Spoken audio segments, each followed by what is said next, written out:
So am I looking at all the listings that are available? Do I search by map? Do I search by price? Do I just let it flip by? What I'm walking by, I'm in St. Simons Island, Georgia. I see an installation, which instantly there's an opportunity for you because they're the ones that scotch tape up the listing still in the window. How am I looking? What are my choices of how I look at listings? So usually the way I do it, right? Usually the way I do it is I ask you, how would you like to look at listings, right? That's what I usually, and the reason I ask that is because typically it is just that intuitive. So it starts off with, well, what's lit up? Well, what you see that's lit up first off is you see these displays. Now, every single display has a property flyer in it. It just so happens that the technology prints out the property flyers for you. So that's low administration, right? Very low administration. Not only is the property flyer branded with that real estate's office branding, but it also has this key right here, and that's this 3-digit call to action. Now, by the way, that 3-digit call to action happens to be the last 3 digits of the MLS number for that particular property. So now I want you to imagine that you've walked up to the window.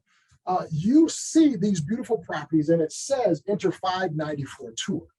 Well, what that does is it triggers in your mind that you need to type somewhere. And that's why right here on the keyboard, right here on the system, there's an alphanumeric keyboard, 48 buttons, and you type 590 right there on the keyboard. And what the system will do is it will start this virtual open house right in the window.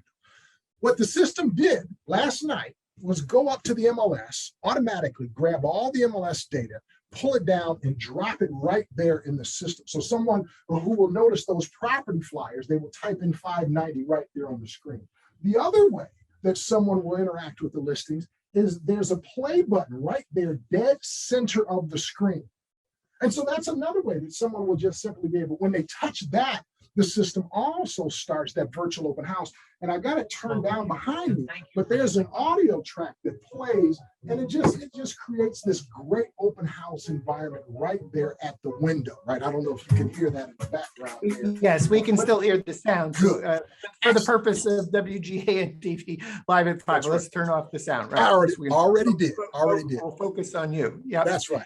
And so what we do is, again, how would the user, this is what Chris would do, is just sit at the window, right, and watch how people interacted with displays, watch how they interacted with the different parts of the system. And that's where he developed, however you want to look up properties is how the system allows you to.